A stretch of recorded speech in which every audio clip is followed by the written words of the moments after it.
Yeah, just gone down the back of the couch. Oh, you-hoo! Ali McKernan here, the Fungi Guy, and I am honoured to be celebrating UK Fungus Day with the Wildlife Trust today. And with it, sharing with you 3 ways for you to find fungi this autumn. Are you ready? Habitats, habitats, habitats. And that's it, done. See you later. Joking, of course. I'm going to elaborate on that now. Let's get stuck straight into number 1. Which habitat? The woods, the number 1 place where you could put yourself this autumn for your best chance of finding fungi. Woodlands are amazing for that. Better still, ancient woodlands, because with ancient woodlands you get ancient relationships. Well-established relationships where fungi can grow because of habitats. And in their habitats within those, and micro-habitats within there, amazing ecological diversity. And with that, great opportunities for various different types of fungi to grow. And if that's what we're talking about here, wanting to find fungal fruit bodies, that could be cups or earth stars or balls or crusts or corals. All these do a certain job. In fact, it's a quick learning opportunity, all right? Fungi do one of 3 roles, generally speaking. So they're either the friends, the recyclers, or the killers. The friends are the mycorrhizal, which grow in association with certain trees. We'll talk about that in a minute, which is why the woods is a great place. It's full of them. You've got recyclers, because it's also full of dead trees. And then tree stumps and dead branches, dead twigs, leaves, organic matter. All these things are opportunities for fungi to grow. And last of all, you've got killers, the parasites, okay? And again, amazing opportunities for parasites to grow within woodland spaces. So that's a great place. Outside of that, there are other places also. Uplands, sheep grazed meadows, even sand dunes, boggy marsh areas, lots and lots of spaces. So habitats is a great starting point for thinking about fungi. But I'm going to move us on to the second part, which is suddenly makes it a lot more accessible. Are you ready? Part 2, know your trees. A really crucial part in knowing where to find fungi is knowing some trees. I'm not asking you to learn many, okay, only 4. When I first started out, I didn't know trees at all. And actually I was stomping around in all the wrong spaces and it forced me to learn them. So just 4, okay, and these 4 I'm going to teach you are the big ones. More fungi grow with these trees than any other hosts, okay? And are you ready for them?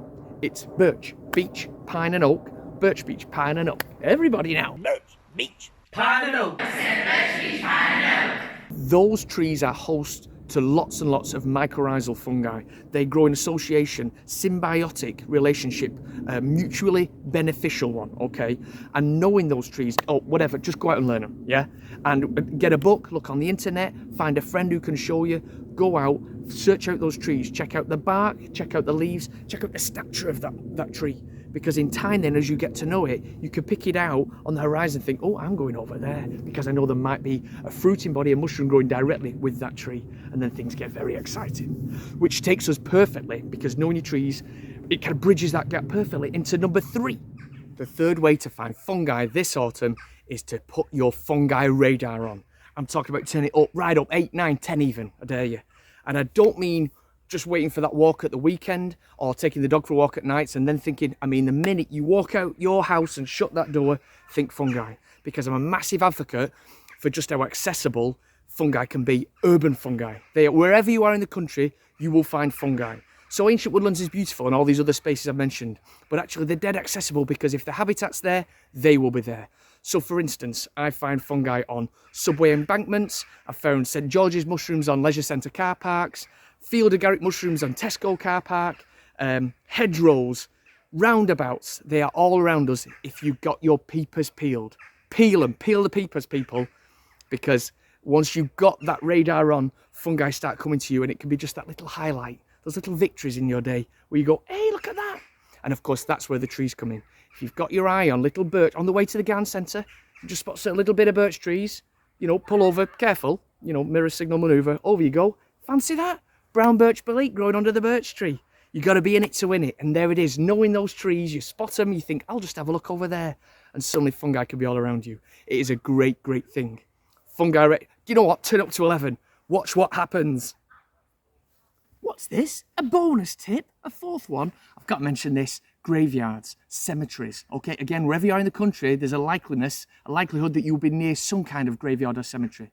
And they can be amazing spaces because of the trees I've mentioned, but also because they replicate sheep grazed meadows. If you've got mossy grass that's well established, they call it God's Acre, you can get amazing things. I did a graveyard tour a couple of years ago.